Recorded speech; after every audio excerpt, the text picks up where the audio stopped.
We've learned about neurons and neural networks. But there's a problem. If you feed an image directly into a regular neural network, it treats every pixel independently. It has no idea that neighboring pixels form edges, shapes, and objects.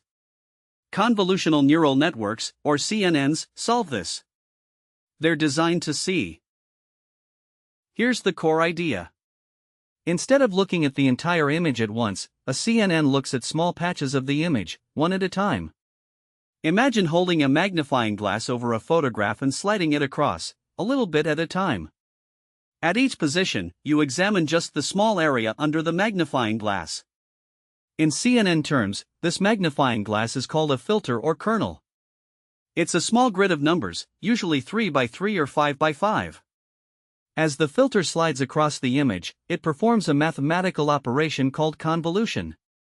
Don't worry about the math. What matters is the result. The filter detects a specific pattern wherever it appears in the image. One filter might detect vertical lines. Another detects horizontal lines. Another detects corners.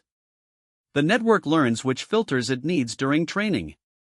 The beautiful thing is, a filter works no matter where the pattern appears in the image. A vertical line in the top left corner uses the same filter as one in the bottom right. This is called translation invariance, and it's a huge advantage over regular networks. After applying filters, we get something called feature maps. These are smaller images that highlight where specific patterns were found. But these feature maps can still be quite large.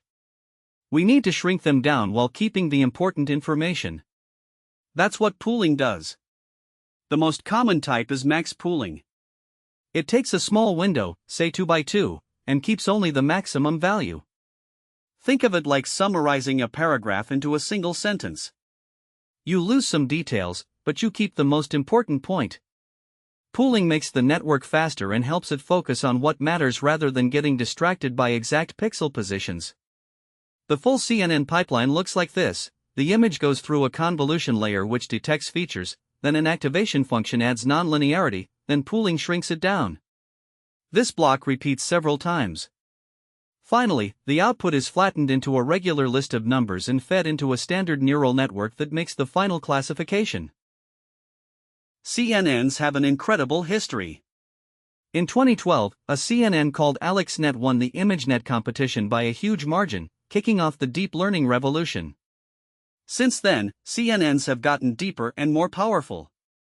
They power facial recognition, self-driving cars, medical image analysis, and even the filters on your phone camera. But CNNs have a limitation. They're great with spatial data like images, but what about data that comes in a sequence, like text or speech? For that, we need a different kind of network. That's our next topic, recurrent neural networks.